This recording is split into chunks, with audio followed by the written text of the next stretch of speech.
This next section takes us from that information about reality and starts to relate it to the situation we find ourselves in. There are 20 years between these two photographs, and in that time, really amazing things have happened. So many people have gone from that to that, and it's an exponential curve that's gathering pace all the time. And people are starting to see what is increasingly there, that we are watching the unfolding imposition of a fascist global state, or communist global state. They're the same either way. I'm sure people in fascist Germany and people in Stalinist Russia thought there was a big difference between the worlds that they lived in. Different names for the same basic control system. But I would suggest that if we stay only at the level of the five senses, only at the level of the world we see banking scams, manipulated wars, Orwellian imposition, then we're not going to get truly what is going on. Because I say this, look at it. This world has been changing and is changing so rapidly in terms of all different aspects of this control system, the way they manipulate education, manipulate wars, put in the people they want as presidents, give us all this shite through food and drink, control the media, manufacture the global warming scam, big pharma, and 9/11 and all that stuff. And it's coming in such a coordinated way. So if we are going to think that this situation that we're seeing unfold goes back to a few men and women in dark suits or whatever sitting round a table saying, what's our next move? We are clearly massively missing the point. And the vast majority of people who over the last few years have started investigating this, they will not go any further. They will not go any further because, A, their belief systems won't let them, often their religious belief system, but also they are fearing what other people will think about them if they go into some of these areas I'm going to go into now. What people make of it is up to them. My right to say it is up to me. So yes, it's not just people sitting around a table somewhere in the world discussing the next move. There's the level where we see this unfolding in the news and what have you. Then there's this other dimensional, non-human level to look at, as I will in this section. Then there's the level of the nature of reality, which I've introduced already. And then there's this whole stuff about the moon, which I'll get into in this section too. And the rabbit hole doesn't end there. It goes deeper and deeper and deeper. And the deeper you go into the rabbit hole, the more we understand what the game is, the more we can change the game. And it's all about the control and programming of perception. That's the only way the few, and it is a few compared with the global population, that the billions can be controlled. Manipulating how we interact with reality, keeping from us that we are consciousness, putting us in these bubbles of our sense of limitation, and I can't, manipulating the way we decode reality, and therefore making us see the world as the control system wants us to see it. That's the basis of all of it going through the day, because that's the basis of all of it going through the whole conspiracy.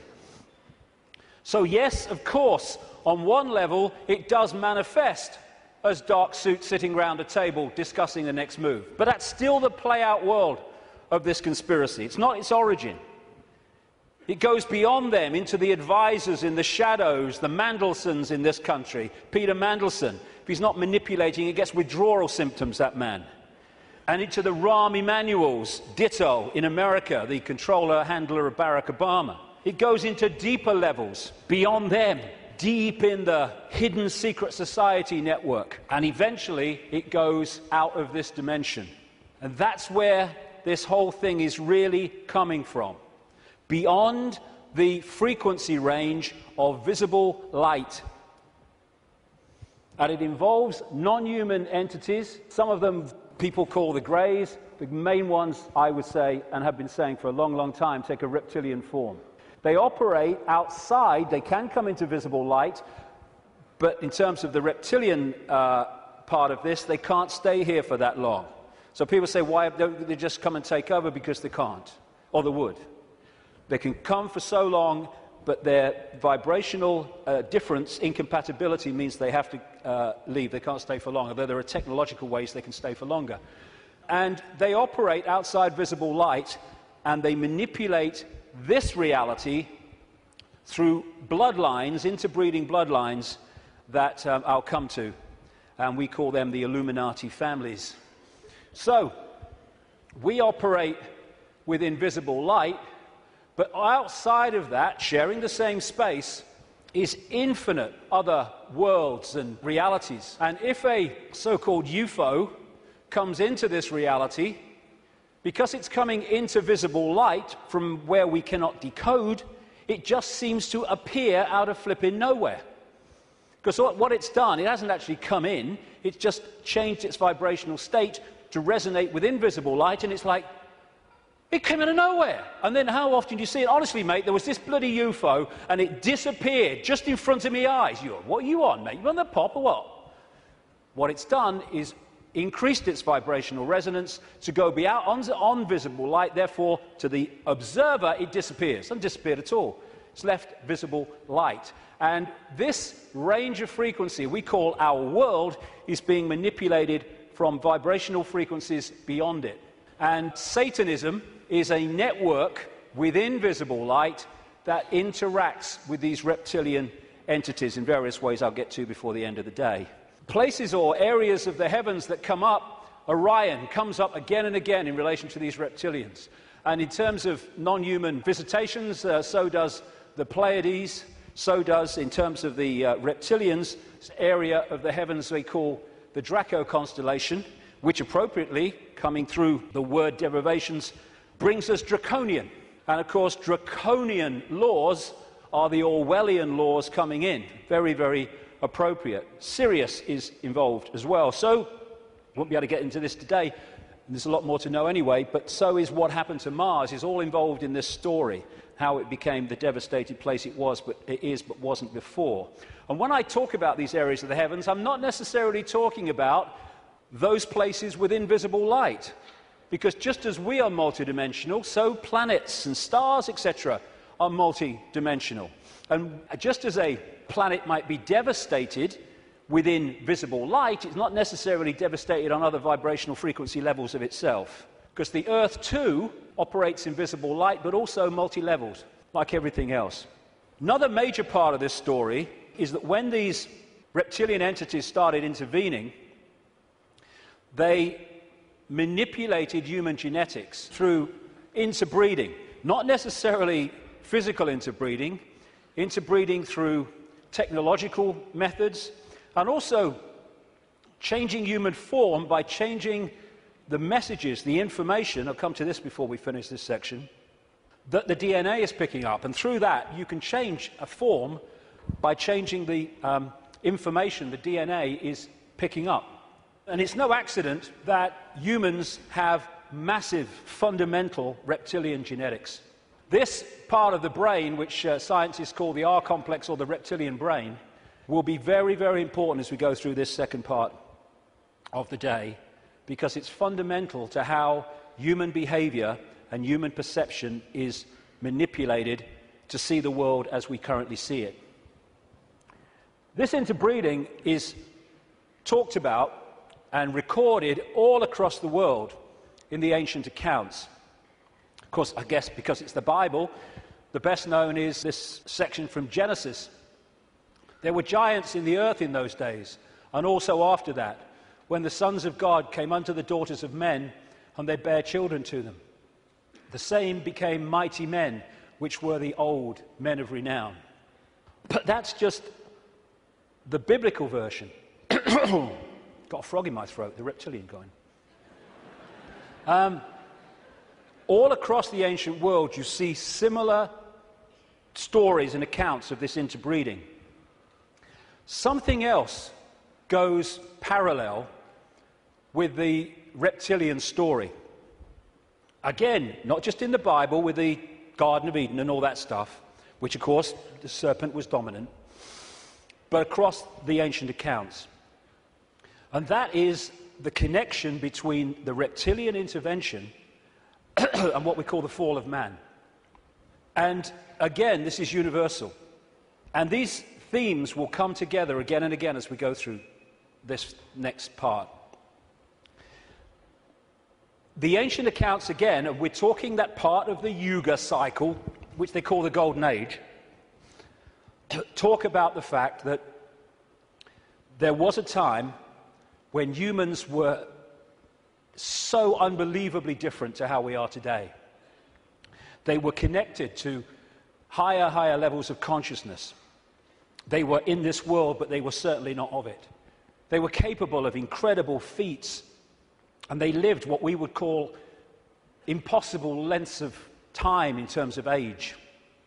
And then there was a sudden change, the fall of man, as it was called. What I call this is the schism. There was an energetic schism at the level of the metaphysical universe, the waveform-based information construct, and that, as it was decoded through into this holographic reality, obviously mirrored in the holographic play-out world the schism in the information construct. And this is a portrayal of that, a symbolic portrayal of that. Anything that happens here gets decoded through to there, and this is where the schism happened. It was like a distortion in the information. Thanks, mate. Cheers. You put the gin in, right?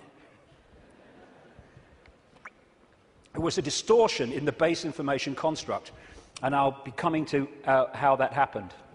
There were many consequences for this, and one of them was there wasn't just a schism in the energetic level of the world itself. There was a schism was passed through into human personalities. We became distorted also from the magnificence and harmony that we were before. And we went from that to this. And we're now at the point where we're coming out of that. And there was also genetic manipulation to stop us accessing ranges of frequency that we did before. This is a major reason, not the only reason, but it is a major reason why scientists call 95% of human DNA junk DNA, because they don't know what it does. This is the reason, not the only reason, but a major reason why we only use a fraction of our brain's capacity. This is why billions of cells in that bridge, the corpus callosum, don't seem to be doing anything. They've been switched off. We've been put into a state that disconnects us and therefore makes us controllable, makes us farmable. So you've got this reptilian group, and the ones involved appear to be relatively small in numbers, tiny compared with the global population, and this is why they're terrified of being exposed. That's a constant theme, all the way through it, wherever you look. And they've imprisoned humanity, or sought to, in this tiny frequency range of perception called visible light. Another key aspect to this is that they created hybrid bloodlines specifically to be the middle men and women. They became known in the ancient world as the demigods, the people, the children of the gods, part human, part god, as these serpent gods were perceived. And they were to be, like I say, the middlemen and women operating in visible light for the outside visible light control system. And it's appropriate that the caduceus and the symbol of the medical profession is the DNA, in effect, portrayed as two snakes. Because to these reptilian geneticists who were far ahead of where we are in public arena in terms of genetics and understanding, the DNA is a software program. And so they manipulate it for their own means. And this is crucial to understand the world that we live in. One seriously important aspect to this DNA, this hybrid DNA I'm talking about, is that it has eliminated what we call empathy. The ability to decode the emotion of empathy. Empathy is the fail-safe mechanism of all behavior. If I can empathize with the consequences for others of my actions, that limits and balances my actions. If I have no empathy because I cannot empathize, then there are no limits. There is nothing that won't do. 3,000 dead on 9/11, who cares? Who cares? That's what we're dealing with. And this is vital to get across. If we look at this information on the basis of thinking I wouldn't do that, so they wouldn't do it, then we're going to miss the plot completely. Because it's not like that. No, you wouldn't do it. They would, and have no emotional comeback whatsoever.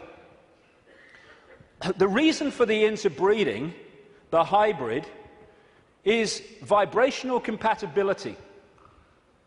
These hybrids have a greater infusion of reptilian DNA than the general population, although we have a lot.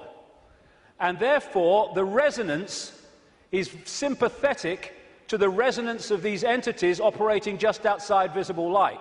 And through this resonant connection, like two radio stations talking to each other, the possessing entity outside of visible light can control the thoughts, actions, perceptions of the intermediary, the demigod.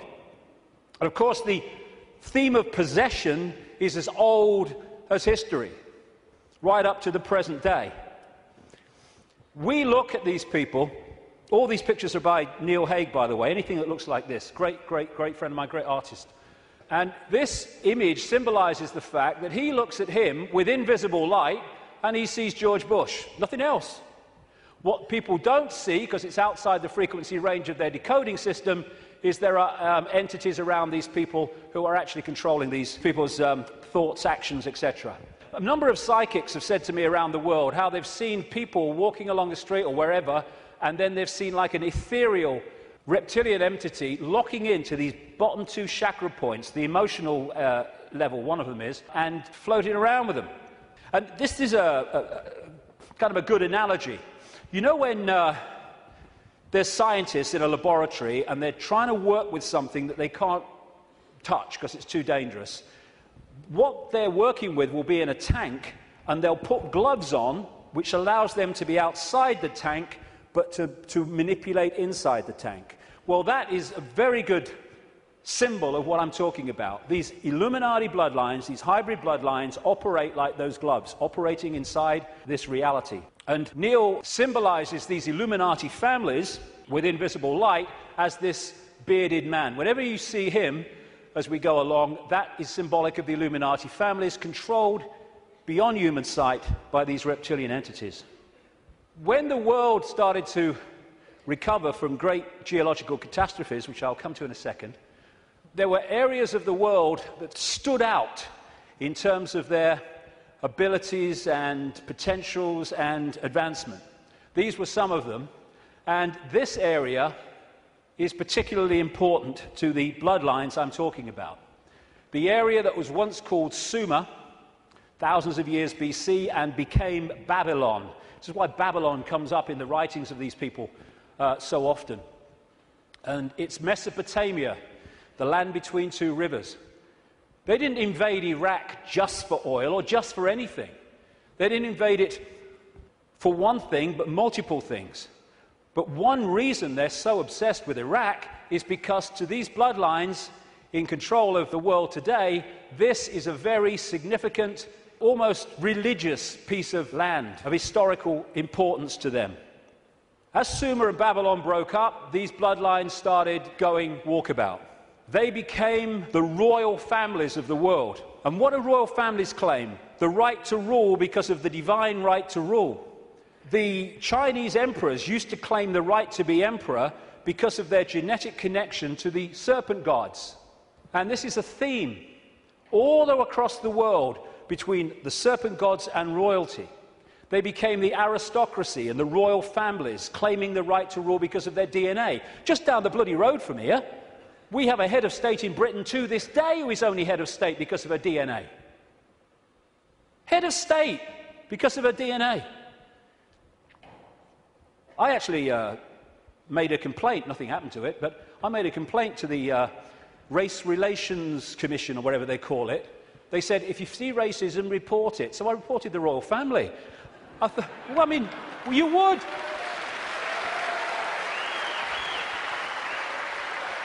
You would. Because they go, racism, we must stop racism. All these bloody politicians go, well, get down to Buckingham Palace then.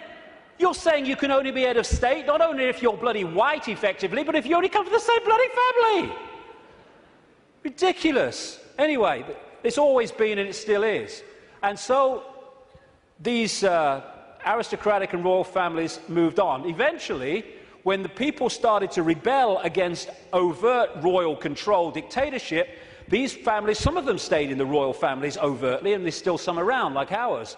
But these families moved into politics, into banking, into business, and became the dark suit, but they still perceive themselves as royalty, as special, because of this genetic connection to the serpent gods.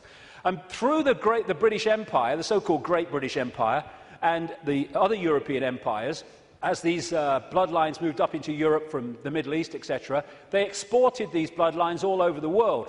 And we saw them in power in what we call colonization. But there's two types of control. One has a finite life, one can go on forever until it's exposed. The one that has a finite life is a dictatorship that the people under dictatorship can see, touch and taste. Communism, fascism, apartheid. People know where they stand, and eventually, therefore, they will rebel against it because they know what they're dealing with. The greatest form of control is a control you can't see. Prison without the bars. You can't see the bars because you'll just sit there. People do not rebel against not being free when they think they are. And that's the idea of replacing the colony control with another kind of control called freedom. So what happened is, as these colonies, like the United States as it became, etc., and all the others around the world, as they were given independence, what was left out in those countries were the bloodline, under different names, the secret society network that manipulates the bloodline agenda, and those countries have gone on being controlled ever since. But because they have the ability to have a vote every 4 or 5 years, they don't realize they live in a tyranny. And that's how it works, the prison without the bars, and until it's exposed, it'll go on forever. And so these kind of people, especially the Rothschilds, they are major, major players in this. They are the middlemen for the manipulation of this reality from these entities mostly outside of this reality. And what they've created is like a global transnational corporation. What you have with a corporation is you have a headquarters somewhere in the world, and then in each country you have subsidiary companies of that headquarters, that central point. And all the subsidiaries in the world carry out the policy of the central point. Well, what these Illuminati hybrid family networks have done is create exactly the same, but instead of companies, they are secret society networks. So you've got the center of the web in Europe, for historical reasons, at operational level anyway, people at places like London, not the British government, the secret society centre in London. In Rome is another one, the Roman Church, Rome, and other points in Europe. And then in each country, you have families from the network in those countries whose job it is to run the networks that control that country's business, banking, politics, media, all of it. And so what you have is, from this central point in Europe, the center of the web, all these different places and countries all over the world then impose on their country what is being dictated here. And that's why, as I travel around the world, I see the same things being introduced in different countries at the same time, overwhelmingly justified by the same excuses. It's all a global network. It can be symbolized too as a web, like I say, with the Rothschilds real close to the spider, and all these different strands on the web are different secret societies, different semi-secret societies, transnational corporations, and all the rest of it.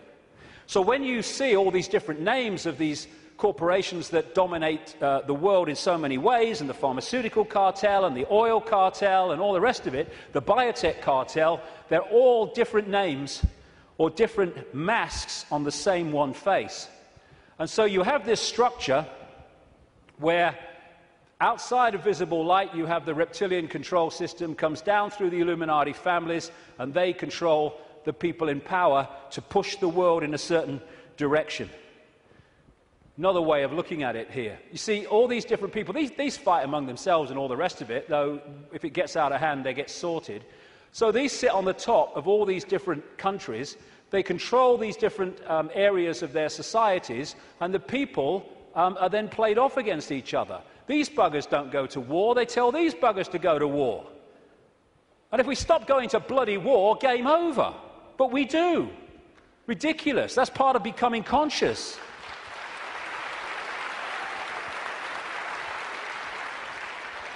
So these people are just pawns in a game in a way, genetic pawns in a game. They're just kind of shells to play out this agenda with invisible light. I mean, some batches are better than others, of course. So if you look at the principle of the Trojan horse, the symbol of the Trojan horse, coming into a society and not seeming to be what it is, though taking it over, and you put that on the face, well, you've pretty much got symbolically what we're talking about here. People send me pictures from around the world and stuff that they find on the internet and elsewhere, which have a kind of reptilian feel about them. I'm not saying these are reptilian eyes, it could be a trick of the light, but I've used it because it gives an indication of the number of people that have told me this all around the world, from all walks of life, how they've seen people shift from a human to a reptilian state, and especially the eyes are the first to go. They describe how the pupils become reptilian. And interestingly, a great friend of mine has an associate who, I don't agree with it, but he's been doing a research project to develop iris scan technology, and it led to him looking very deeply into 2,300 eyes. And he said he knew nothing about what I'm saying, probably never heard of me. And he said to my friend, the amazing thing was that about 4% appeared to be of reptilian type and appearance. And that is a recurring number, in my research anyway. 5% seem to be of this hybrid nature. So these people are reptilian hybrid human reptilians. And you look at the eyes, but behind the eyes are something else. I had an experience with this guy, Ted Heath. He was Prime Minister of Britain from 1970 to 74, took us into the European Union as it became. And it's a long story, I've told it before, but he looked at me in a dressing room in a television station, and as he looked at me, this is what his eyes did. His eyes went completely black, everything. And as I looked into his eyes, it must have been like that for, I don't know, maybe a minute, 2 minutes. And as I looked into his eyes, I said at the time, it was like looking into two black holes, because you couldn't make eye contact because there was no contact. And it was like, as I know now, looking through him into this other dimension where he was really controlled from. This man, Ted Heath, oh, my goodness me. My goodness me, the children that guy has tortured and killed. And I've been saying this since 1998 in print, and he was alive for many, many, many, many years after that. And nothing happened. Why? Because it's true. And so these people are like hiding behind human form. And hey, I rest my case. I rest my case.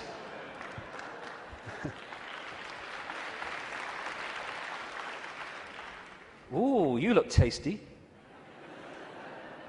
And this lack of empathy in this hybrid DNA explains why these guys do what they do.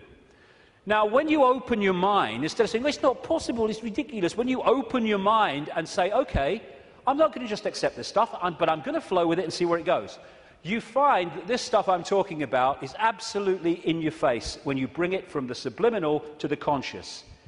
The oldest form of religious worship in the world has been taken back 70,000 years to an area of the Kalahari Desert in South Africa, and it is worship of the serpent or worship of the snake.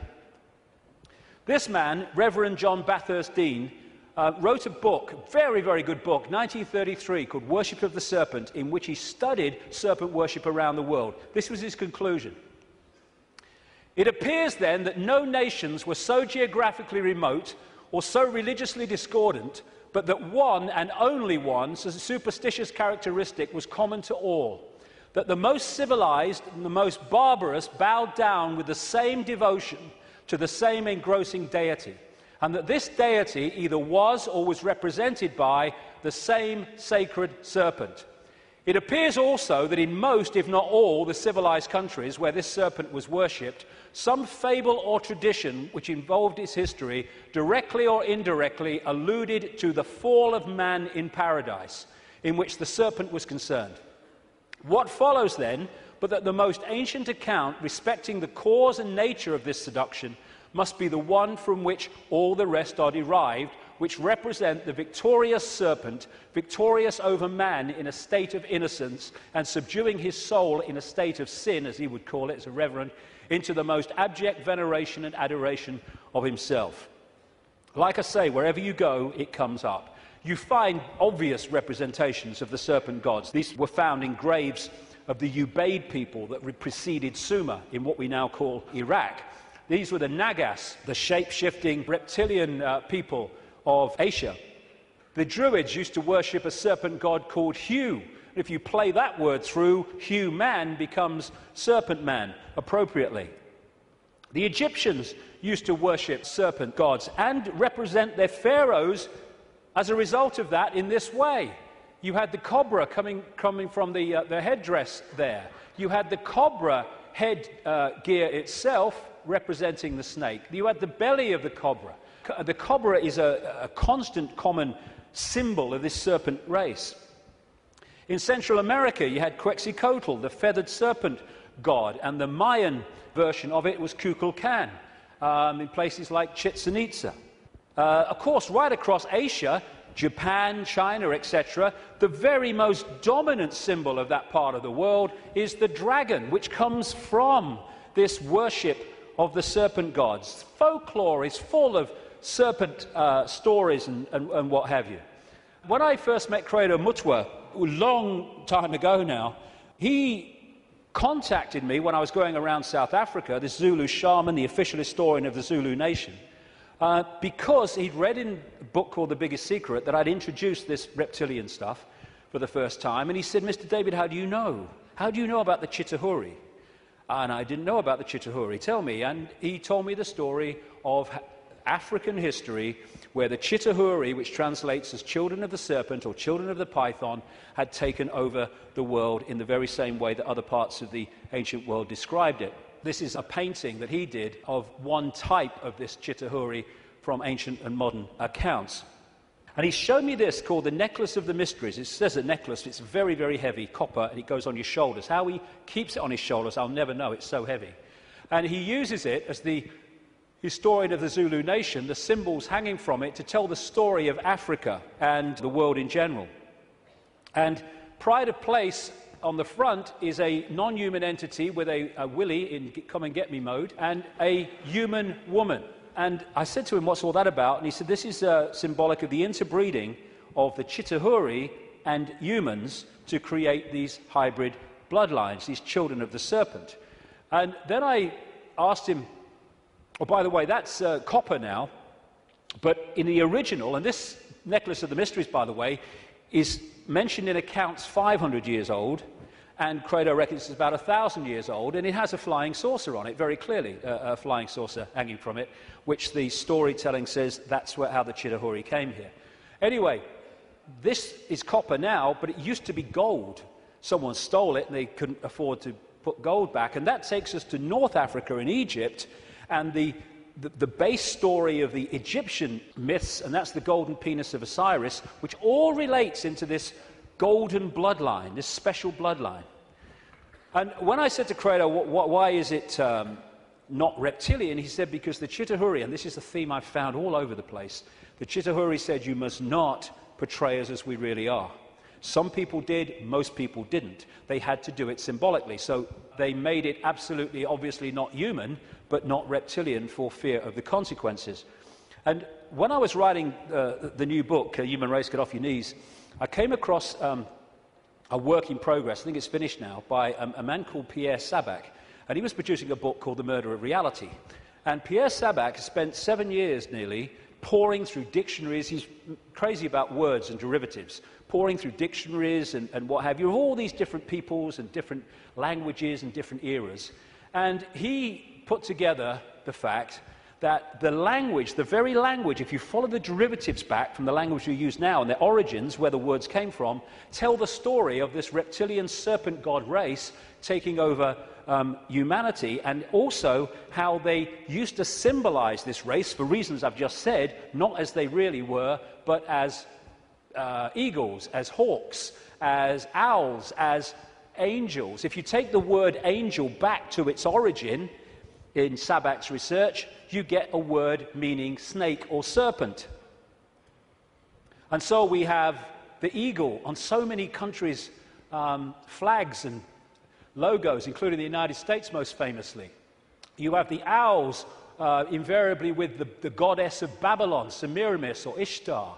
You have the story of the angels, especially the theme of the fallen angels, representing this reptilian race and interbreeding with humanity. And you have Horus, the son of God of Egypt, the virgin-born son, represented as a hawk, again with the reptilian imagery.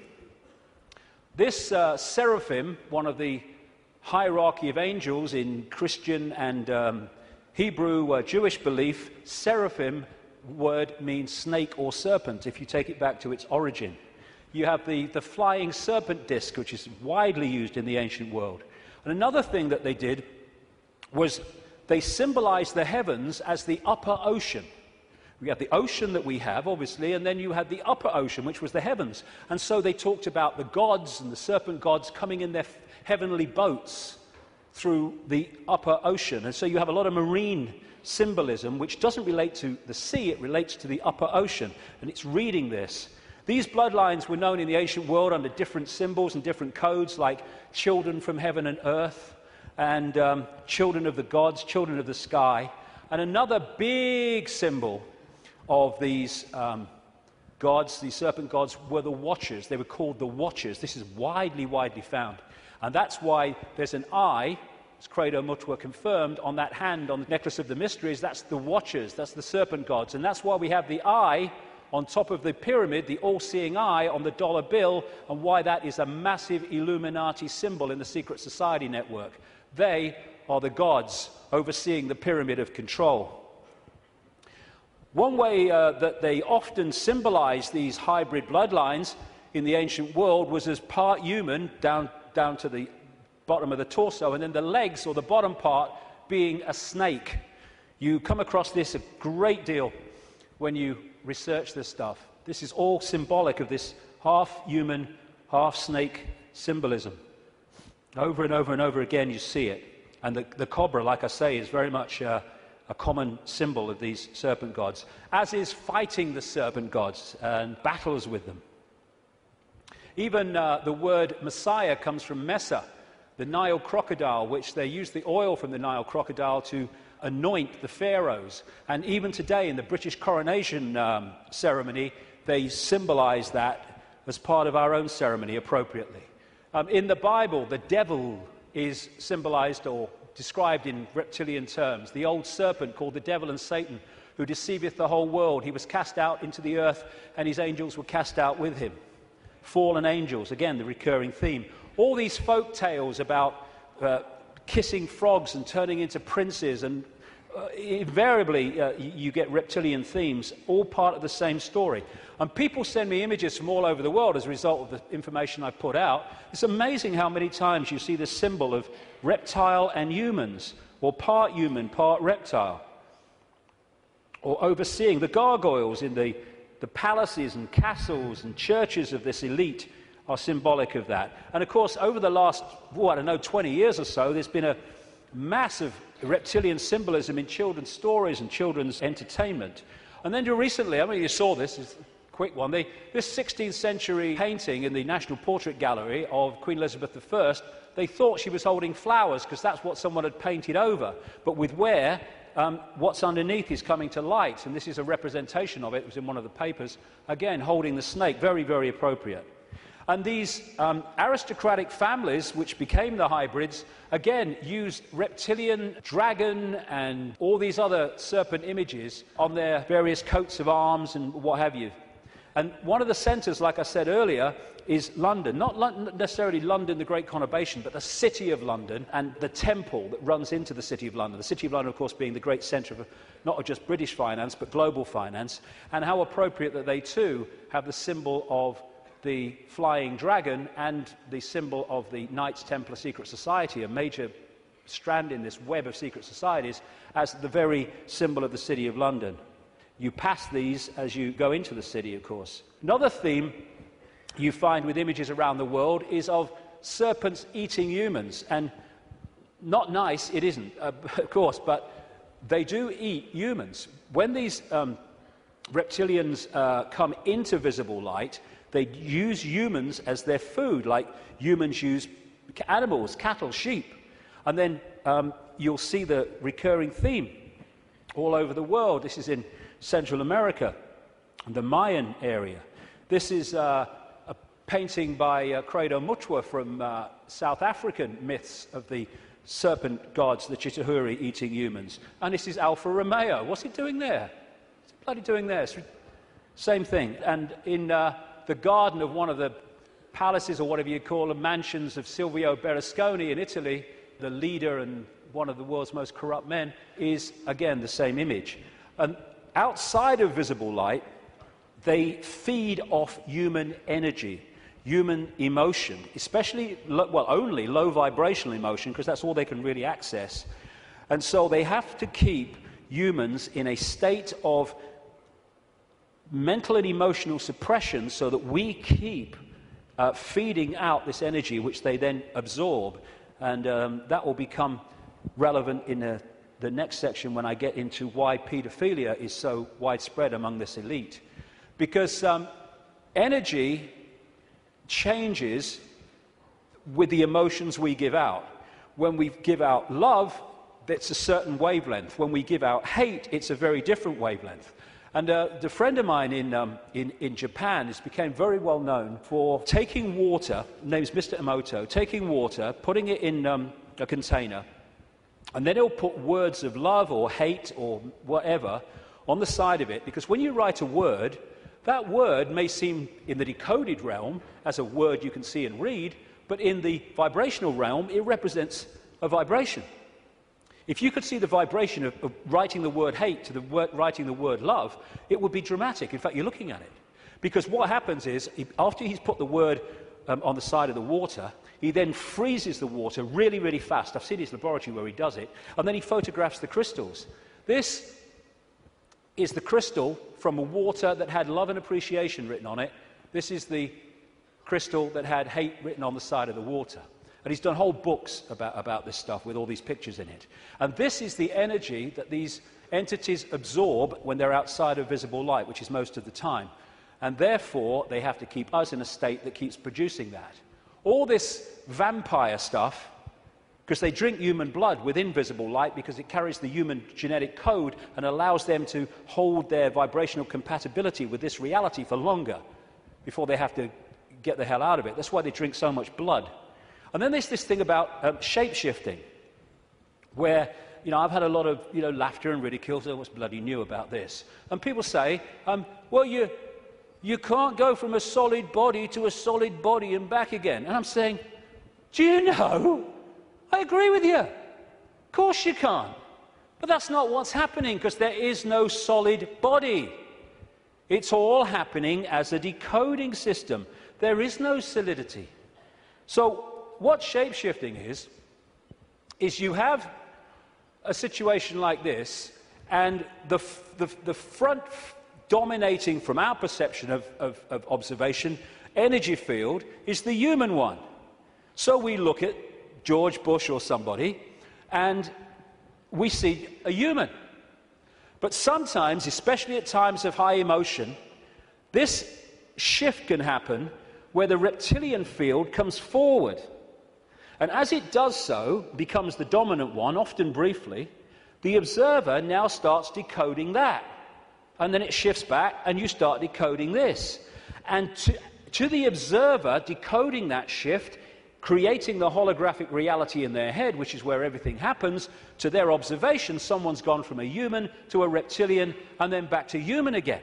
is not, of course, shifting solidity. She's a hologram like we're all holograms, and they can shift. This is where shape-shifting happens, what we call physical shape-shifting, illusory, in our heads. So the road to tyranny began when these reptilians arrived. Before that, like I say, the world was very different. The golden age, the time when humans were just extraordinary before the suppression. And then came this energetic schism, this distortion in the information construct, which got played out into the holographic world as, on one level, as massive geological events, with volcanoes and storms and what have you. And of course, symbolized by Noah and the Great Flood, though there have been many of these, not just one. And Noah is simply a biblical version of much, much older stories that tell exactly the same story of how the earth turned over, how there was a massive flood, tidal waves, what we call today tsunamis, how there were great geological catastrophes and upheavals, and basically the world was, certainly the society that went before, was destroyed. It was a blank sheet of paper. And in this distortion, humans lost the power of the connection they had to higher levels of awareness. And this happened. We went from being part of the field, knowingly so, and to being taken over and suppressed by this reptilian race. Because once the blank sheet of paper was created by the geological catastrophe, and why that happened I'll come to not very long from now, the earth started to settle down, and when it settled down, then everything started to be rebuilt, but in a very, very different, much lower level than it was before. And there was the genetic manipulation too. And in China, unlike most other countries, you can't access vast tracts of the internet because the computer system has been firewalled off to stop Chinese people accessing that area of the internet that the authorities don't want them to see. What happened as a part of this intervention, I kind of mentioned it a little earlier, is that human genetics were manipulated to do exactly the same to us, to firewall off us from the level of reality that we could access before.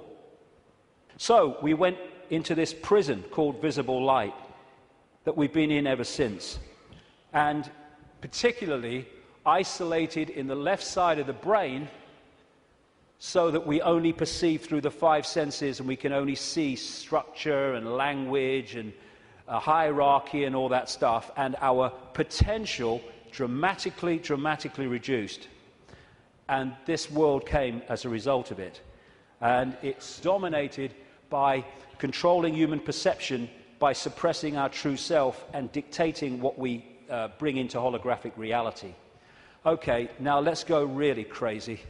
I've had enough of only being half crazy. Let's do the bloody lot, eh?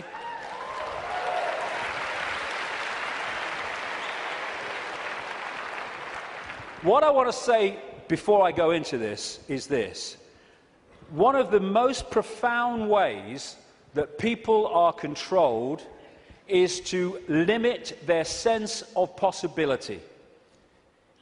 Your sense of possibility becomes your sense of what is possible. Now, that's an obvious thing, and it's a truism, but often we miss what's in front of our eyes. In other words, if you can program a sense of what's possible and make it narrow and incredibly limited, then when people come along and say, this is going on, these people say, you're bloody mad, that's not possible, is it? No, you don't believe it's possible. Talking to some of the insiders that I have over the years, and talking to other people who've done the same, there is a feeling among some of them that these entities, technologically, and I keep emphasizing, there's not that many of them compared with humans, and so therefore they have to keep out of sight, and it's one of the reasons, the major reason they want to cull the global population, because it's out of hand from their point of view. Well, stick around, it's going to be out of hand a bit more very soon. But they reckon, some of them, that this technology that these people are working with, these entities are working with, is like 10,000 years ahead of where we are. But that's a bit of a misnomer, because there's a line, like a Rubicon, of awareness of how reality works. And when you're this side of it, you are in a state of tremendous limitation. But once you cross it, by realizing the nature of reality that I've been talking about today, suddenly you can move very fast in terms of your ability and your potential and all the rest of it. But while we're here, they reckon they're about 10,000 years ahead. So we're dealing not with what we can do, but with what very advanced technological entities will do. Not spiritually advanced, intellectually, technologically advanced. What happened was that I was writing this latest book, and I sat down one morning. I've had one or two thoughts about this before, but they've come and gone. But I sat down one morning at the computer to start writing, and it was like, I've had this so many times in my life in the last 20 years. It was like an energy field descends upon me, and suddenly I just knew the moon was not what it seems to be. It wasn't the heavenly body, the natural phenomenon that we believe that it is. And from that moment, information started to come to me in the five-sense world, pointing to exactly that. Again, we come back to that line 20 years ago. Knowledge will be put into his mind, and at other times he will be led to knowledge. This combination has been constantly repeating, and it gets more and more powerful. First, I get an insight out of nowhere. The moon's not real. Where's that come from? And then suddenly it starts. I went on the internet, and within 2-3 minutes, I was expecting to find nothing. I just put on a few words indicating the moon's not real in the sense that we think it is. And bingo, within 2-3 minutes or less, I'd found this book, Who Built the Moon, by two researchers who've written other books. One of them an investigation into Freemasonry. And this book details the extraordinary anomalies relating to the moon. And they came to the conclusion, and I absolutely bloody agree with them, and a bit more than that too, as I'll come to later, that this is what we're looking at.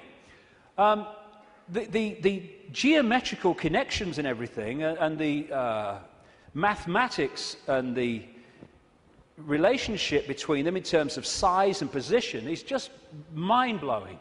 And what I'm suggesting, and I'm not alone over the years at this level of it, though I think I might be alone at the next bit, that I'll come to in a second, or a few minutes. I've been there before, I don't mind. Is that the moon is actually a hollowed-out planetoid by a very, very advanced race, and it was brought here to take the Earth over. And what they do, this seems to be a modus operandi. They bring these moons in, and as they bring them in, they fundamentally affect the Earth. I mean, the Earth is at the spin it is, and is at the angle it is because of the moon.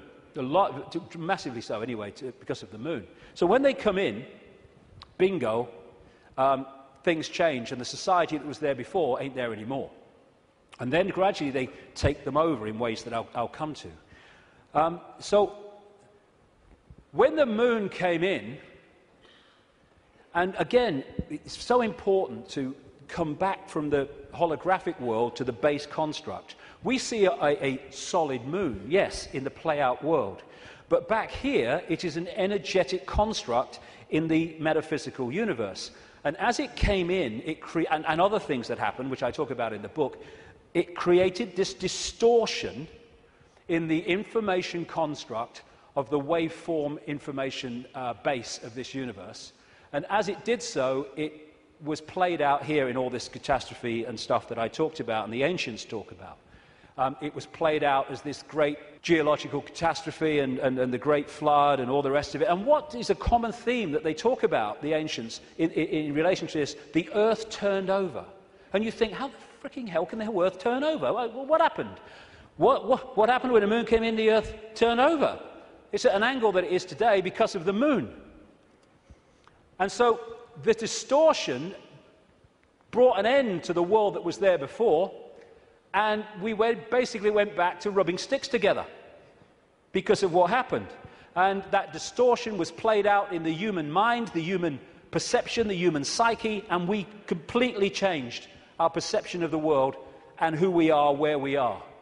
So in Who Built the Moon, like I say, I do recommend it, the way it looks at the anomalies and everything, and the connections between these three bodies. And these mathematical, geometrical connections only apply to these three bodies in the solar system. They don't play out against the other planets, just these three. And the moon is so perfectly positioned that because of where it is, when we have an eclipse, it is the same size as the sun. That's why we have the eclipse. And the authors of Who Built the Moon say this: the moon is bigger than it should be, apparently older than it should be, and much lighter in mass than it should be. It occupies an unlikely orbit and is so extraordinary that all existing explanations for its presence are fraught with difficulties, and none of them could be considered remotely watertight. When you go on and you say, where'd the moon come from, you get this story. And like so much in what we call science, that people take it as fact, it's actually a theory which repeated becomes fact. But then you go back and you find that it's a theory. And the first one is the moon was created by what's known as the Whack theory, or the Big Whack theory. And that is that a Mars-type planet came in, smacked the Earth, great chunk came off, and became the moon. When the physics of that didn't work out, they came up with the Double Whack theory, where the Mars-type planet hit the Earth, bit comes off or whatever, and then the Mars-type planet thinks, well, I'll give him one with the right, I'll give you one with the left, comes back and whacks it again, the old 1-2. Talk about bloody desperate. And the truth is, and honest scientists will tell you, they have no bloody clue where the moon come from, and it shouldn't, by physics, be there. This guy, Isaac Asimov, a Russian professor of biochemistry, did a lot of writing on this sort of stuff, and he said this, quite rightly: we cannot help but come to the conclusion that the moon by rights ought not to be there. The fact that it is one of those strokes of luck almost too good to accept. Small planets such as Earth with weak gravitational fields might well lack satellites. In general then, when a planet does have satellites, those satellites are much smaller than the planet itself. Therefore, even if the Earth has a satellite, there would be every reason to suspect that at best it would be a tiny world, perhaps 30 miles in diameter. But that is not so. Earth not only has a satellite, but it is a giant satellite, 2,160 miles in diameter. How is it then that that tiny Earth has one? Amazing. Some scientists don't even talk about a planet-satellite relationship, but a planet-planet relationship. The moon's bigger than Pluto. The best explanation for the moon is observational error. The moon doesn't exist, that scientist said. Another one from NASA: it seems easier to explain the non-existence of the moon than its existence. And then we get the hollow moon. This is what I'm saying, and others have said, is that it's a hollowed-out planetoid. In November 1969, the moon was hit by a lunar module to the equivalent of 1 ton of TNT. The shock waves built up, and NASA scientists said the moon rang like a bell. Maurice Ewing, a co-director of the seismic experiment, told the news conference, "As for the meaning of it, I'd rather not make an interpretation right now, but it is as though someone had struck a bell, say in the belfry of a church, a single blow, and found that the reverberation from it continued for 30 minutes. It got a bigger smack eventually, which I'll come to." Frank Press from the Massachusetts Institute of Technology, MIT, said that for a rather small impact to produce an effect that lasted for 30 minutes was quite beyond the range of our experience. This is a guy called Gordon MacDonald. He said in the early 1960s, it would seem that the moon is more like a hollow than a homogeneous sphere. And this guy from MIT said the lunar orbiter experiments had vastly improved knowledge of the moon's gravitational field and indicated the frightening possibility that the moon might be hollow. Now we'll come to this bigger whack. A launch vehicle struck the moon with the equivalent of 11 tons of TNT, and NASA scientists said the moon reacted like a gong and continued to vibrate for 3 hours and 20 minutes to a depth of up to 25 miles. Ken Johnson, a supervisor of the Data and Photo Control Department during the Apollo missions, told Who Built the Moon author Alan Butler that the moon not only rang like a bell, but the whole moon wobbled in such a precise way that it was almost as though it had gigantic hydraulic damper struts inside it. These two Russian scientists from the Soviet Academy of Scientists wrote an article in 1970 in Sputnik magazine in Russia, headed, "Is the Moon the Creation of an Alien Intelligence?" And all these years later, it indicates to the fact that they were right. What they point out, and others point out, is the outer surface of the Moon is extremely hard and contains minerals like titanium. Moon rocks have been found to contain processed metals, including brass and mica, and the elements uranium-236 and neptunium-237 that have never been found to occur naturally. Uranium-236 is a long-lived radioactive nuclear waste and is found in spent nuclear fuel and reprocessed uranium. Neptunium-237 is a radioactive metallic element and a byproduct of nuclear reactors and the production of plutonium. Some lunar rocks have been found to contain 10 times more titanium than titanium-rich rocks on Earth. Titanium is used in supersonic jets, deep-diving submarines, and spacecraft. Dr. Harold Urey, the winner of the Nobel Prize for Chemistry, said he was terribly puzzled by the rocks from the Moon, and in particular their titanium content. He said the samples were mind-blowers and that he could not account for the titanium.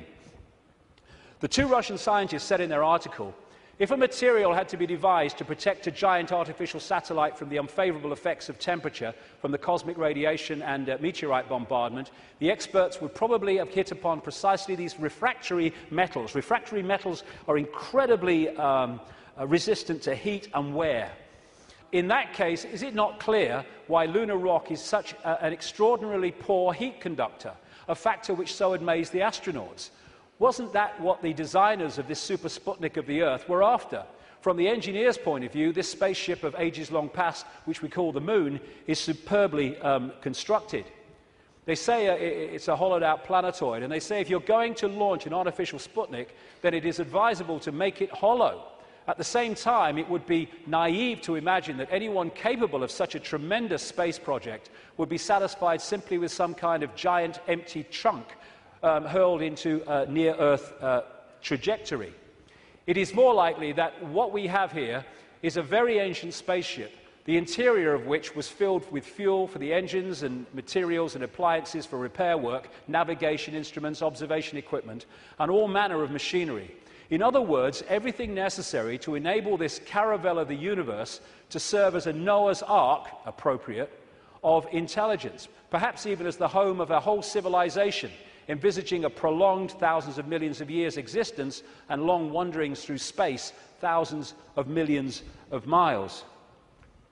Naturally, the hull of such a spaceship must be super tough in order to stand up to the blows of meteorites and sharp fluctuations between extreme heat and extreme cold.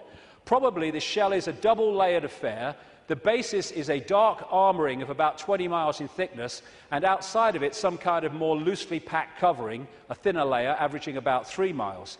In certain areas where the lunar seas and craters are, the upper layer is quite thin, in some cases non-existent. And as this scientist said, the Moon is made inside out. In other words, what's on the outside should really be on the inside, and that supports the idea of a hollowed-out planetoid. So, when I've started to put this together, and there's a lot more of this in the new book, I then call the oracle in South Africa, Credo Mutwa, and I've found Zulu legends to be incredibly accurate with their symbolism. And this is the thing, symbolism. You get these anthropologists and people, they go around and they look at these shamans and these ancient stories, and they take the blooming things literally. Now, like I said earlier, we now have the tools which make it easier for us, because technology is mirroring reality, therefore we have the analogies. When these ancient stories were put together, they didn't have that. They had to try to get their point across in simple ways that people of that time could relate to. So they used symbolism. So when I read Arang Credo Mutwa, I didn't tell him anything that I'd put together or come across or thought. I just said to him, "Can you tell me any Zulu legends about the Moon?" And he said, "Yes, we consider the Moon to be an egg." Now, when you take that literally, you say, the Moon's an egg, the anthropologists, the primitive people you know. But no, they symbolize it as an egg for a reason. And this is what he said. The legends, the Zulu legends, say that the Moon was brought here hundreds of generations ago by two brothers, Wawani and Umpanku, who were the leaders of the Chitahuri. They were known as the Water Brothers and had, quote, scaly skin like a fish. Now, this story relates almost exactly to the stories found on ancient clay tablets in what is now Iraq, Sumerian accounts of the Anunnaki, a non-human race, I would say reptilian race, that came to the earth in the same way that other parts of the world, in the ancient world, talk about. And the Anunnaki, according to these accounts, were led by two brothers called Enki and Enlil. And at least one of them, Enki, was symbolized under another name too as in relation to water, exactly the same as this. Zulu legends tell of how Wuwani and Mpanku stole the moon in the form of an egg, and this is why they symbolize an egg, not because they're primitive, from the great fire dragon and emptied out the yolk until it was hollow. They then rolled the moon across the sky to the earth and caused cataclysmic events on this planet. Zulu legends also say that the Chitauri threatened to move the moon if humans didn't do what they said because of the devastation that would cause. What the two scientists said about this 2-3 mile outer kind of protection, followed by a 20-mile impregnable layer, explains one of the anomalies of the moon, which the craters are pretty much of universal depth. Even though the scale of the impact and the size of the crater can be massively different, the depth is about the same, really, within a very short ratio. And that's, the scientists say, because it goes into the outer layer, the kind of buffer, but it can't go further than this inner protection layer that is impregnable. This guy, Don Wilson, wrote a book in the 70s called Our Mysterious Spaceship Moon. And these are some of the anomalies that he lists, and there are others that can be explained by what we're talking about. Why the moon is a freak world, too big and too far out to be a natural satellite of Earth. Why the moon has such shallow craters. Why some moon rocks are older than Earth and as old, at least, as the solar system. Why the moon seems inside out. Why the moon vibrates like a huge gong, transmitting tremors great distances around and through itself. How the moon can produce so many contradictions of data and findings. And I think it was in 2001, there was a series of people who spoke at the National Press Club in Washington who were insiders of government projects and space projects, etc., who came out to give evidence on things that they saw and were covered up and have never come to light. And one of them was this man, Sergeant Carl Wolf. He was a precision electronics photographic equipment engineer based at the Langley Air Force Base in Virginia. That's the CIA Air Force Base. One of the planes in 9/11 flew out of that and never got there, weren't meant to. But what he told at the press club was that he was called across to part of this base where they were putting together what they called mosaics. As the craft were flying over the moon and photographing it, they were taking different photographs and piecing them together to complete the landscape. And they had a technical problem, so he went over to try to help them out with it.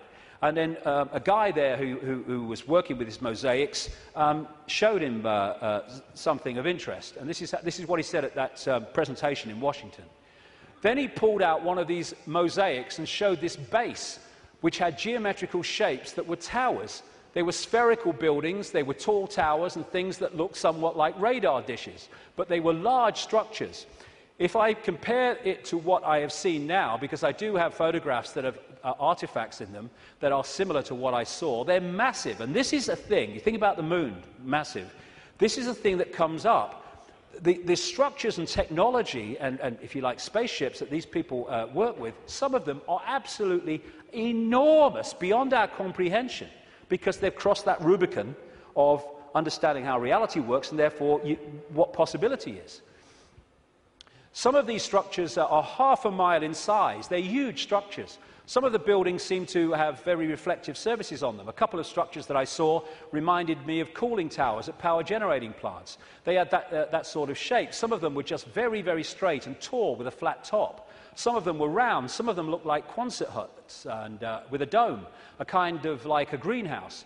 The particular shot that I saw, there were several clustered together over the landscape, a fairly large landscape. And other people at that press club presentation talked about how NASA systematically smudged out or removed any non-natural artifacts that they showed on the surface of the moon. And this documentary called Moon Rising, you can watch it on YouTube, I think, looked at photographs taken by something called the Clementine mission in 1994, I think it was, which took 1.8 million photographs, digital photographs of the moon. And you see the way that some things on the landscape were just blocked out. I mean, what's behind this? There's loads of these things which they've blocked them out, and then there's this, which has been smudged out. If you take it from another angle, there it is.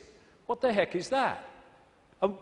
One of the kind of astounding things in this documentary is that they said they took this picture to a photographic expert who's worked with NASA, and he estimated that this was 10 times the size of Los Angeles. Because you're dealing with phenomenal understanding of how to create this technology because of the understanding of reality. And whatever it is, it certainly doesn't seem to be natural. You've got all these other things kind of smudged out, and you can only see even the smudging in close-up. And what I came across when I was putting this together is the Death Star in Star Wars. Now, George Lucas, as I've been saying in my books for years, is a massive insider in a galaxy far, far away. I don't think so. I don't think so. This is much closer to home. And, of course, in the Star Wars movies, the Death Star it looks very much, of course, like the moon, and it was constructed to move in on planets and take them over in the same bloody way that I'm talking about in relation to the moon, and there's more to know too. In many ways, this is so symbolic of what we're looking at here, and that's no accident with George Lucas involved. And interestingly, this is Mimas, a genuine moon of Saturn, and there's the Death Star. I found that quite interesting when you put them together. Anyway, there was also talk, and more recently there's been further talk in the last few weeks, that one of the moons of Mars, Phobos, is a hollowed-out asteroid. This guy said a long time ago, in '63, chief of applied mathematics at NASA, that Phobos might be a colossal base orbiting Mars, and like I say, that's come back into the debate that it could be. And again, one of the Star Trek episodes was about a hollowed-out planetoid that became, in effect, a spacecraft, a world, and inside it. And so much of this science fiction that puts this stuff in our face as fiction ain't fiction at all. They're getting it from fact. So, like I say, there's not just incredible synchronicity in mathematics and size and position between these three bodies, but as the authors of Who Built the Moon point out, there's great synchronicity between things like Stonehenge and other megalithic structures and these three bodies, particularly the moon. And one of the things they point out is that the measurement, which a guy called Alexander Thom came up with, an engineer who studied all these sites in Britain and Europe, like Stonehenge, called the megalithic yard, which is a kind of a certain length. And he said that all these major, especially Stonehenge and things like that, broke down into these megalithic yard mathematics. And what the authors of this book are saying is that the moon breaks down to the same mathematics, which is what they say. This all seemed very odd. The megalithic structures that were built across Western Europe were frequently used to observe the movements of the sun and the moon. But how could the unit of measure upon which these structures were based be so beautifully integer to the circumference of these bodies as well as the Earth? Well, maybe because those that built Stonehenge and these megalithic structures in the ancient world, some of which we'd struggle to build now, were also those controlling the moon. And okay, this could be controversial, but, you know, I've been known to be. I think that these structures were put there to suppress the Earth's energy grid for reasons I'll come to in a moment, because we are interacting with this energy field all the time. And how do you control all the fish at once? You control the sea they're swimming in. And the way to control humanity and suppress humanity is to suppress the energy field and the energy and information available in that field that we can access. And these fantastic structures were not done by humans alone, let's say that. Now this is where I am probably alone for the moment. I don't think I will be forever, but there you go. When I was, I do this more in detail in the book, but I'm trying to connect dots here. What I came across when I was putting all this together, again, was something I've termed the moon matrix. The first section today is absolutely crucial to understanding how this can work. The moon matrix is a broadcast frequency coming from the moon, which has, in effect, hacked in to the human body computer and to the virtual reality universe in general, and has created a sub-reality within the wider virtual reality. Because, I keep saying it, but it's important, we see the moon as physical, but actually its base construct, like everything else in this reality, is waveform information. And I would say, and of course I think this is going to become more obvious as the years pass, I would say the moon is actually not just what we've talked about so far, but it's an interdimensional portal through which entities and energies can come out of one reality through into this one. It's their means of entry. Its position, so perfect, as you'll see if you read not just my new book, but Who Built the Moon, its position in relation to the moon and the sun is so perfect because that has an effect on creating this sub-reality. I'm saying that this frequency is broadcast from the moon and has created a sub-reality which we are constantly decoding, and that the genetic manipulation of humanity, so widely described by the ancients, was to take this body computer and tune it in, connect it to this frequency range I'm calling the moon matrix. This is Neil Haig's concept of moonopoly. This is the world, the structure that we are experiencing. This box, recurring, round and round, limited world. And I am suggesting that we are being massively influenced. In fact, we have been turned into a hive mind by these broadcasts, which are holding us in a sense of limitation, to the point where it operates as a default mechanism. Soon as you start to awaken, if you don't keep it going and stick with it, then you'll default back, because the pressure of this moon matrix is pushing us into this tiny sense of limitation. So what virtual realities do is they basically hijack the five senses and get them to decode the information in the computer game and take it into reality. I'm saying that this moon matrix has done exactly the same, and it is part of the modus operandi of how planets are taken over in this way.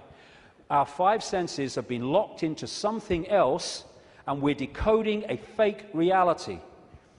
Basically, we are connected to this symbolically, which is a hive mind, which is why we are so herd-like when we weren't before.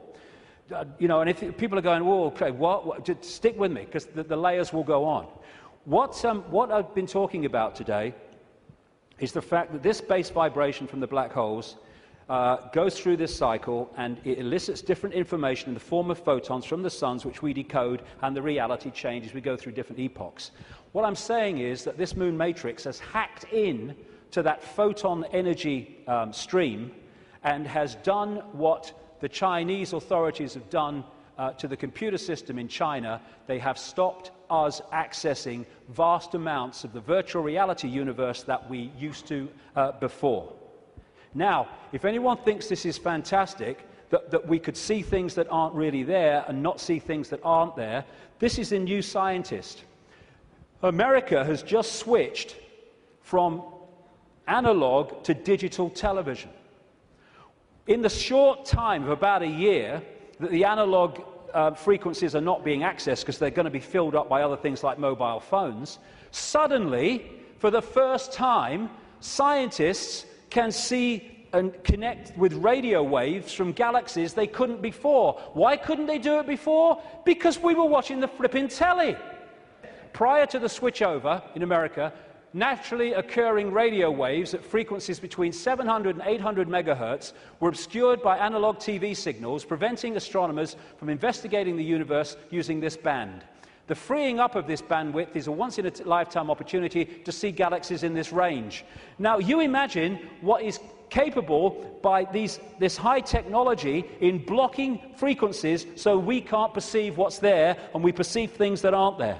That's what this is doing, I suggest. And I'll add more detail as we go along. In effect, we're operating within a bubble, a virtual reality bubble, within the wider virtual reality universe. And it's connecting in through our crystalline receiver transmission system, same with the Earth, and creating this situation where we are decoding a world that may even not be there, who knows, but certainly is different to the world we think it is.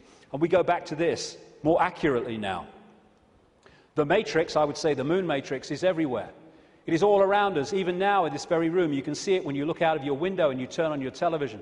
You can feel it when you go to work, when you go to church, when you pay your taxes. It is the world that has been pulled over your eyes to blind you from the truth. What truth? You are a slave, Neo. Like everyone else, you were born into bondage, born into a prison. You cannot smell, taste, or touch. A prison for your mind. I would say that prison for your mind is the moon matrix, which has put us in a vibrational prison that we can only break out of by becoming conscious and therefore vibrating beyond the walls of the moon matrix, which is a frequency range.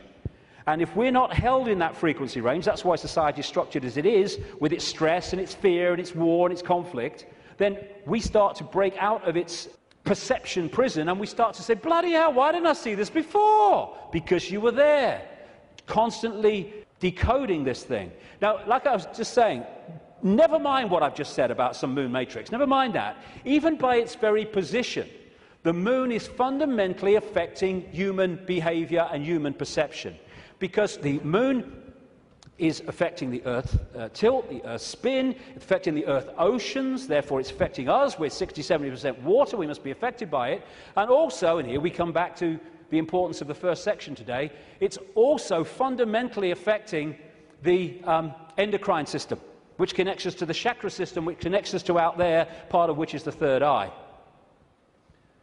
It affects the hormones that we secrete, which fundamentally affect human behavior, human health, human perception. Not with any matrix, just by being there. And it fundamentally affects this, the pituitary and the pineal gland that give us the sixth sense ability to see beyond the five senses. And what it has done, it has shut down, in so many people, on purpose, the third eye, which in our previous pre-domination mode, we used to perceive vast areas of reality beyond which we can now. Moonth comes from moon. The moon, of course, as it goes around, fundamentally affects our perception of time. We have moonths because of the moon. It's a moonarchy. It's a hybrid monarchy. And one of the major ways they control us, seems to be a modus operandi again, is money, controlled by the Rothschilds. Now, I saw a film, some years ago, called They Live. It was a B-movie, and it was not just produced and directed, he wrote the music, every bloody thing, by a guy called John Carpenter. You follow John Carpenter's movie-making history, and you will see that he bloody knows a great deal. He'll say he doesn't, he bloody knows a great deal. He does movies and horrors and Satanism and all this stuff, and he did this movie called They Live, and I thought it was very symbolically accurate when I first saw it, but now it's unbelievably accurate. For those who haven't seen it, you go on YouTube, put John Carpenter They Live in, you can see it in sections still today. The story was this. It was set in the future, but the future was about now, because it was a few years ago now. There was a massive economic depression, and this guy comes along with his tools on his back. He's walking around America trying to find a job in the building industry. He gets a short-term one at this building site. At the end of the day, one of the other builders said, do you have anywhere to stay? Because there's a massive economic depression. People are living in tent cities and corrugated iron makeshift villages on wasteland. Exactly what's happening in America now, incidentally. And he's now having nowhere to stay. So anyway, he goes back with him to stay at this corrugated iron tent little village thing on the wasteland. And he starts getting interested because there's things going on across the church, across the way, that seem very strange to him. And the villagers mocked up some kind of television in a kind of Heath Robinson way. And when they're watching the television, suddenly it breaks out of the main channel, and there's just a man's face on the screen saying, they're here, they're controlling, you don't know, all that stuff. And then there's a police state raid on this village and on this church, and they bring the bulldozers in and the police and the helicopters, and they destroy the village. And this builder guy gets away, and he comes back, and he goes snooping around the church, and he finds some cardboard boxes. And he grabs one and runs into a back passage behind buildings, and he opens the box wondering what's in it. And there's sunglasses. And he's disappointed. Sunglasses? What are these sunglasses in a church for? So he thinks, oh, I'll have one. He puts them in his pocket, throws the others away, walks off into the street. And that's where we pick him up. When he puts these sunglasses on, suddenly the world looks very, very different. It looks like this. He starts to realize that there are people that look human to his naked eye that are anything but human when he puts these sunglasses on. Not only that, where he's seeing adverts with his naked eye, drink Coca-Cola, holiday in Jamaica or whatever, what he can see with the glasses on is subliminal instructions: conform, stay asleep, consume, watch TV, submit, and all the rest of it. All on levels that he can't see. Other people who haven't got the glasses, they're interacting with various people, but he can see are not human. He looks at the president making a speech. He's not human when he looks at him through the glasses. Same with a number of people in law enforcement. Newsreaders were the same. And where it goes is that at the end of the movie, they realize that the reason that people cannot see without the glasses, what he can see, is because there is a frequency being transmitted from the top of a television tower, which is preventing the population seeing what they would normally see if that frequency wasn't being broadcast. And what they do is they break the broadcast frequency, they stop the dish working, and people are sitting in bars, and suddenly they can now see the guy next to them's not human. What a bloody laugh that would be, wouldn't it? And there's people out having sex and then realizing, hey, I didn't really come home with you.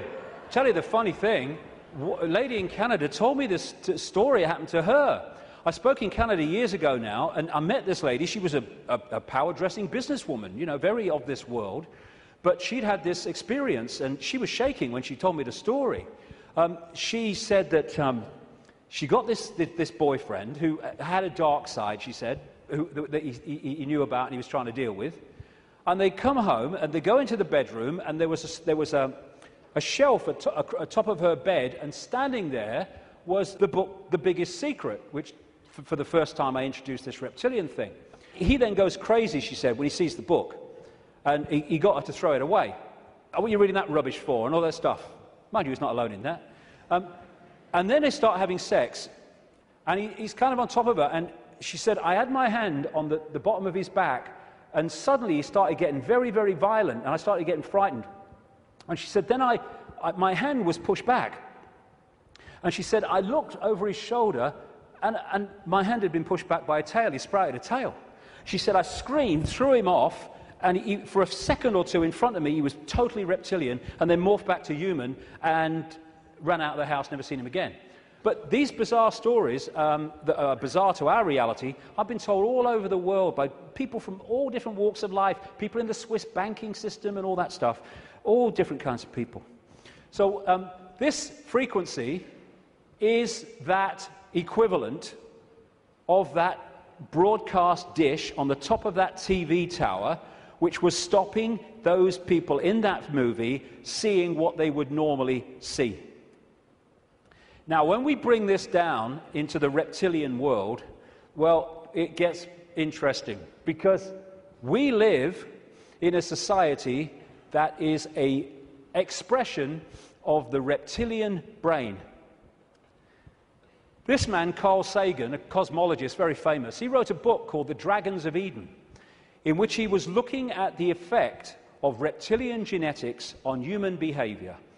And he said you cannot, in effect, understand human behavior without understanding the reptilian aspect of all this. And we come back to what I mentioned earlier. This part of the brain, known as the reptilian brain or the R complex to scientists, is so fundamental to human behavior, as I'll explain in a second. And I'm saying that this genetic manipulation that the ancients talk about all over the world by the serpent gods locked us in to the moon matrix through the reptilian brain because it connects into the hive mind of the reptilian species in the moon. And this, like I say, fundamentally expresses itself as the world that we live in. And I'll come to that more in a second. Now, in the 60s, around that time, there's a guy called Carlos Castaneda who wrote books based on the teachings of a Central American shaman source called Don Juan Matus. Some people say Don Juan didn't exist. Some people say he did. Whatever, the words that were put into his mouth are just absolutely extraordinarily accurate. And I read this quote coming up after I'd put this stuff together that I've been talking about. This is what Don Juan Matus said in these books. We have a predator that came from the depth of the cosmos and took over the rule of our lives. Human beings and are its prisoners. The predator is our lord and master. It has rendered us docile, helpless. If we want to protest, it suppresses our protest. If we want to act independently, it demands that we don't do so. Indeed, we are held prisoner. They took us over because we are food to them, and they squeeze us mercilessly because we are their sustenance. Just as we rear chickens in coops, the predators rear us in human coops, human eros. Therefore, their food is always available to them. Think for a moment and tell me how you would explain the contradictions between the intelligence of man the engineer and the stupidity of his systems of belief, or the stupidity of his contradictory behavior. Sorcerers believe that the predators have given us our systems of beliefs, our ideas of good and evil, our social mores. They are the ones who set up our dreams of success or failure. They have given us covetousness, greed, and cowardice. It is the predator who makes us complacent, routinary, and egomaniacal. In order to keep us obedient and meek and weak, the predators have engaged themselves in a stupendous maneuver. Stupendous, of course, from the point of view of a fighting strategist, a horrendous maneuver from the point of those who suffer it. They gave us their mind. The predator's mind is baroque, contradictory, morose, filled with the fear of being discovered any minute now. They gave us their mind. And that is how I suggest they've done it. We are connected if we operate within the hive reptilian brain mind. We are operating on a collective mind, which is pouring out this constant sense of anxiety, fear, worry, stress, because that keeps us within the confines of the frequency range of the moon matrix, i.e. attached to it, and it also elicits the emotional, low vibrational energy on which they feed. Behind all these pyramids of banking, medicine, religion, business, politics is the reptilian hive mind. It connects into all these control systems that run our society. And now let's look at the character traits of the reptilian brain. Is this our society or what? This is mainstream science, by the way. From the reptilian brain, we get primitive and emotional responses, cold-blooded behavior, lack of empathy, if not balanced out by other parts of the brain, and territoriality. This is mine. Get out. A desire to control, an obsession with hierarchical structures of power. Aggression, might is right, winner takes all. And it is dominating our sense of reality and our reaction and responses to events and other people. This is the word that sums up the reptilian brain: survive, survival. It doesn't think, it hasn't got the ability to think, it reacts. That's why it can react so fast. There are good things about it. When you're driving along in your car and someone walks in front of you, what rams the anchors on immediately, without thinking, instantly, is the reptilian brain. But when that starts to impact on other parts of our behavior and our lives, then it becomes a very negative thing indeed. It is the reptilian brain and its fear of not surviving. It's always scanning the environment for threats, not just physical threats, but threats on other levels of our experience, which I'll explain in a second.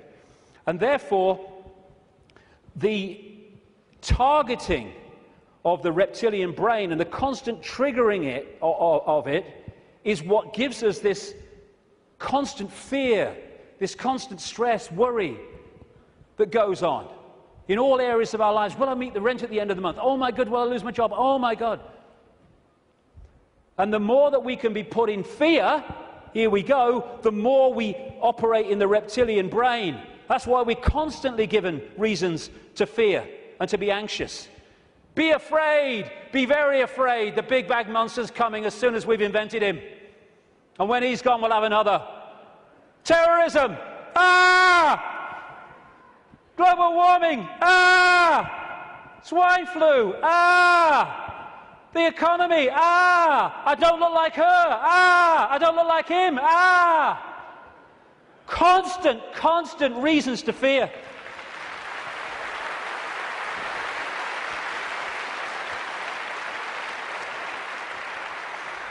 Locking us into the control system. And it's not just physical survival. It's survival of status, of power, of reputation, superiority, intellectual preeminence. Acquiescence to a hierarchy and authority is another aspect of the reptilian brain. I know my place. And you know, when you put information out that challenges the status quo view of scientists and academics, they react vehemently. Why? Because the reptilian brain's kicked in. Survival of their reputation, survival of their belief system. When you put out information that challenges people's religious beliefs, not you're saying you're wrong and all that stuff, you're just saying here's some information, which if it's true, that can't be right. They vehemently attack you. Why? Because the reptilian brain's kicked in, because the belief system is in danger of not surviving. Fear of money. Money is fundamentally reptilian brain. Two polarities of it. One, fear of not surviving, fear of not having enough to pay the rent, to eat. And on the other hand, you can get so locked into the reptilian brain, and this is what the hybrid bloodlines do, that you equate survival with far more than is necessary to survive.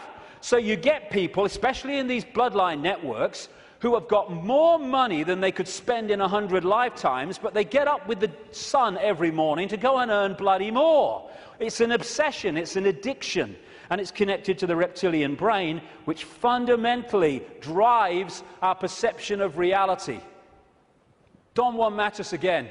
I know that even now, though you never have suffered hunger, you have food anxiety, which is none other than the anxiety of the predator who fears that at any moment now its maneuver is going to be uncovered and food is going to be denied.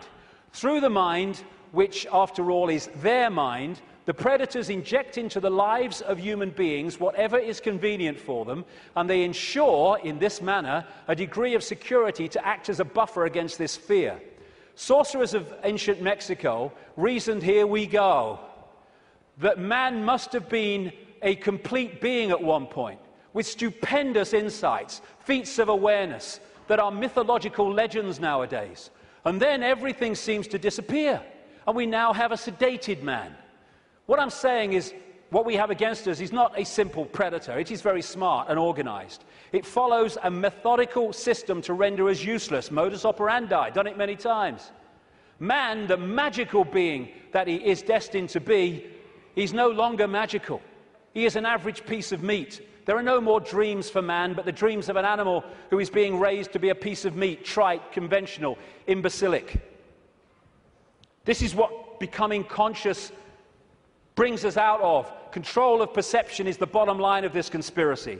You know, I'm all for exposing 9/11s and banking scams and not engineered wars, but this is the bottom line, and if we miss it, then we're going round in circles and we'll get nowhere. Interestingly, the Zulu legends say that before the moon came, they used to worship the sun as female, and then everything changed. This change from perceiving the sun as female to worshipping it as male made possible the creation of warlike kings that took what they wanted by force. Everything changed when the perception of the sun changed. And the perception of the sun changed when the moon matrix kicked in and changed our perception of everything. And in so many ways, this Avatar movie, I'm not saying Cameron symbolized it like this, I'm saying what it symbolized to me. The blue people, who were in total harmony with everything else, I'm saying to me are symbolic of humans as we were before the Predator came. And then the American troops with their high technology, let's kill people, we want these resources, so let's just go and get them and destroy everything to do so. They symbolize to me this reptilian intervention. And they even have, in the Avatar movie, of course, the concept of the possession of the blue people so that they could infiltrate their society while outwardly looking like they do and not being known to be who they are.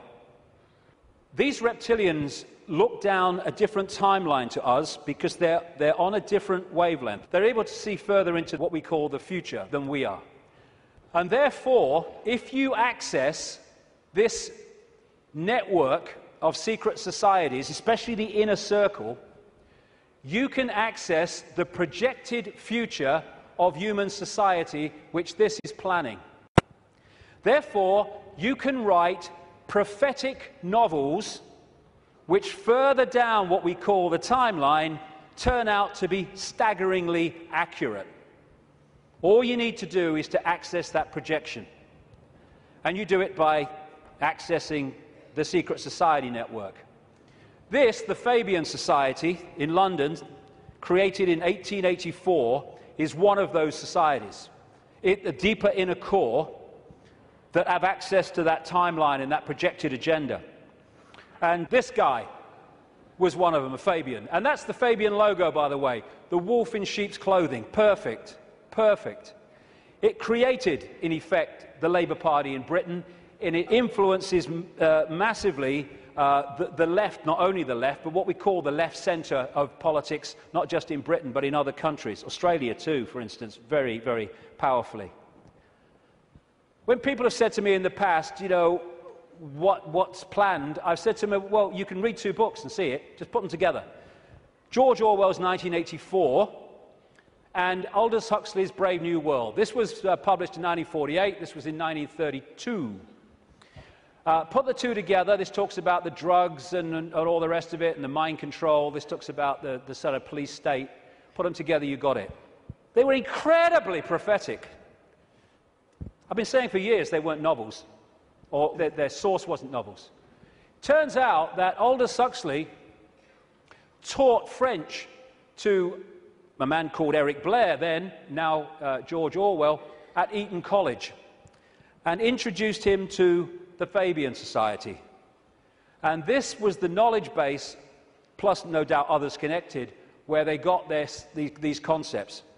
And what they said all those decades ago, Huxley's case 1932, is now happening in incredible detail.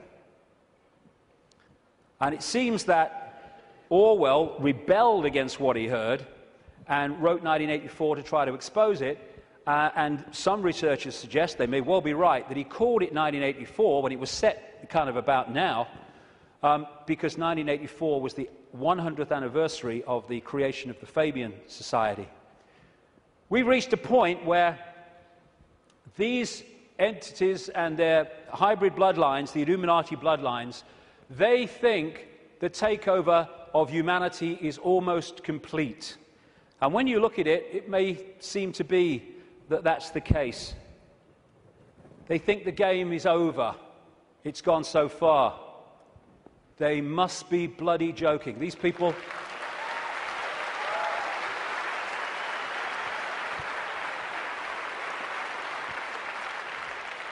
These people are in for the shock of their lives in the next few years.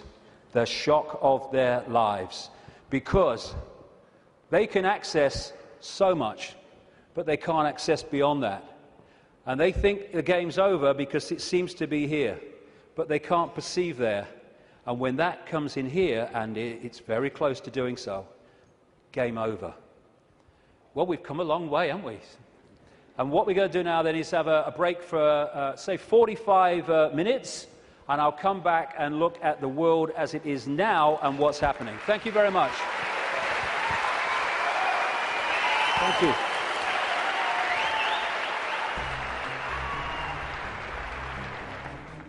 Very good so far, yeah. The reason I'm here basically is to find out exactly what's going on in the world and find out exactly what the hidden conspiracy there is that's going on today, basically. It's not just David Icke that's saying this stuff about the moon. There's Alex Collier, the Andromedan contactee, who says that the moon was towed here from Ursa Minor, which is near the Alpha Draconis star system, by the reptilians. I don't think he's necessarily said anything that I haven't known already, but he's very eloquent, and he's put it together in such a beautiful package that it just makes it very easy for anyone to understand. I just like the way David puts things across, you know, he's not afraid, he's got no fear in him whatsoever, doesn't give one iota about what people think, and I think we can all learn from that, definitely. Ever since I was little, I've always thought that something was wrong. The way that society, because I believe that reality and the system that we live in are two completely different things. I've found it very difficult to concentrate in school because I was always told what to believe. It was very structured, and whenever I used to ask why, nobody could ever give me an answer. And it seems that David Icke seems to give those answers and opens up your perception to new possibilities.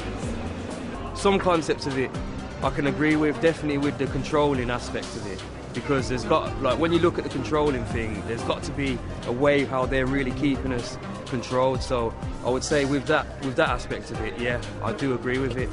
I have read and I have seen many videos, and I think he's great because there is a lot of truth in everything he says, and there will be a lot of changes from now on.